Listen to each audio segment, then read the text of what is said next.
Welcome to economics. We will start with chapter one in our textbook, and this is my chapter one slideshow for the notes. Economics is often called the dismal science, and dismal, vocabulary term, means miserable or depressing. So that's cool, right? Like this should be a great semester studying something nicknamed the miserable science. So I do want to just start off thinking a little bit about why economics got that nickname. Many people, when they think of economics, think of money, and economics is very much the study of money in a whole lot of ways. But most economists would argue and say it's not really the study of money. Economics is, in fact, the study of choices. And one of the handy things money does for us is allow us to make a lot of choices. So if we think instead of economics as the study of choices rather than the study of money, then why on earth would it be called the dismal science? What's depressing or miserable or sad about studying choices? So keep that in the back of your mind as we go through the chapter one notes. Moving on. Chapter one, what the heck is economics? The study of, so the choices or money, or there are two short, easy versions. The textbook, though, has a slightly longer definition, right? So if you read through chapter one, the textbook, you'll find the definition of economics is the study of how individuals and societies use limited resources to fulfill unlimited wants. So we're going to take that in two parts: limited resources, unlimited wants.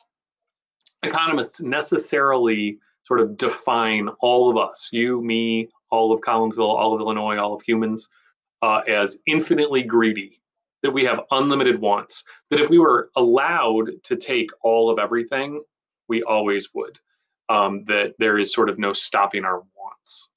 And then on the other hand, economists look at the world and say we have finite or limited resources, right? That nothing is infinite in the universe, or at least here on planet Earth, in terms of, trees or my time or any sort of resource itself is limited. So, because we only have limited resources, but we have unlimited wants, guess what that leads to? It forces humans to make choices. I have to pick among all of my wants. My wants are huge, but what I can fulfill out of my wants because of limited resources is much smaller. And so, how do I go from here to here? Well, I make choices. What am I giving up? What am I getting? Right? So that's how economists go from this sort of fancier textbook definition of what economics is to a one-word economics is the study of choices version 2. We have to consider the difference between wants and needs. That's in my definition, right? How does individual societies use limited resources to fulfill unlimited wants? So economists define wants and needs very specifically. A need is something that a human has to have to survive or they're dead. So food, shelter, maybe clothing, maybe not, and very bare bones food, right? Like not cheese pizza, but enough rice or bread or potato to get you through the day.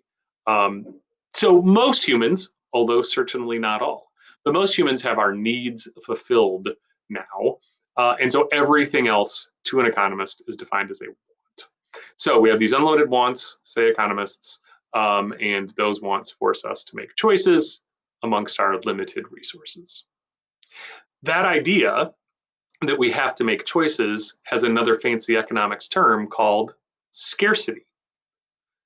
Scarcity literally means, pardon me, you don't have enough of something. It's a scarce resource.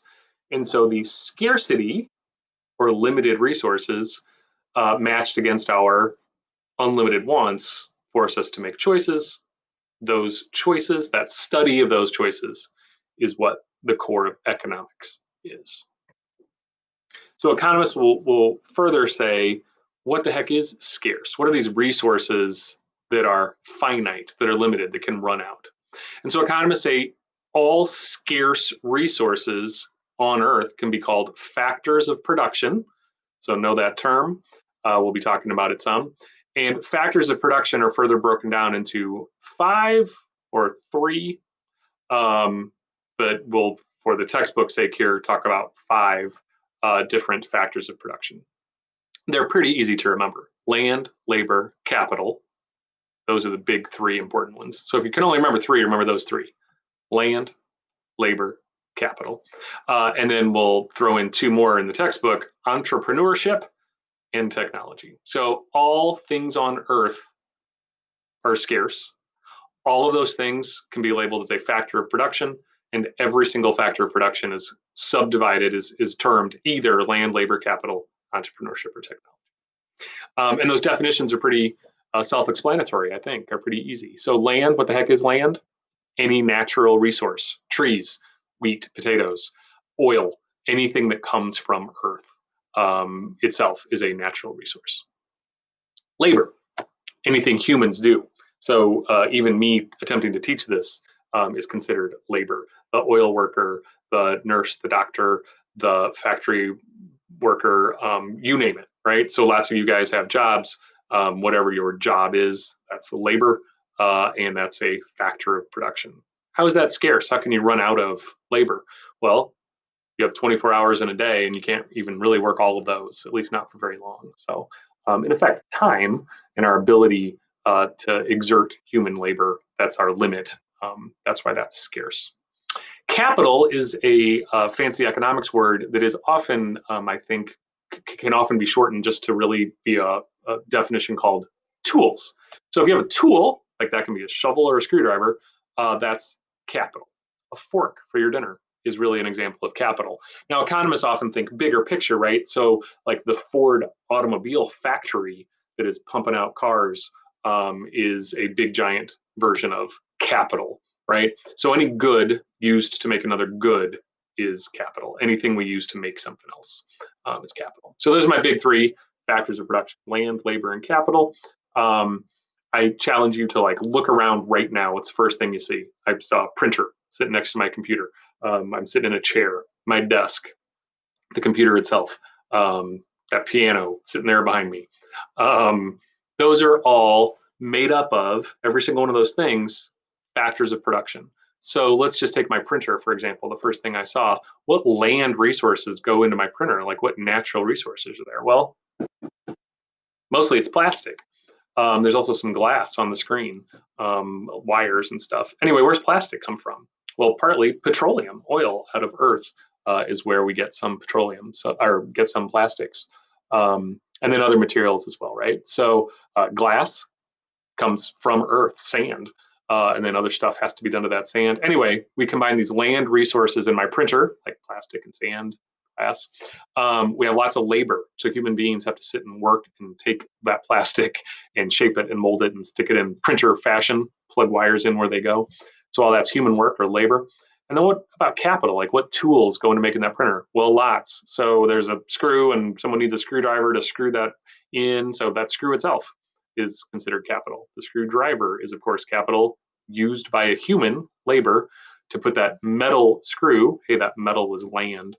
So anyway, even just as simple as my printer, you can see there are lots and lots of combinations of land, labor, and capital as factors of production. So let's add these other two. Entrepreneurship: some human decided, hey, I'm going to make a printer company called HP, and we're going to sell printers and so on and so on. So any sort of knowledgeable human behavior towards making and then selling and distributing printers is called entrepreneurship.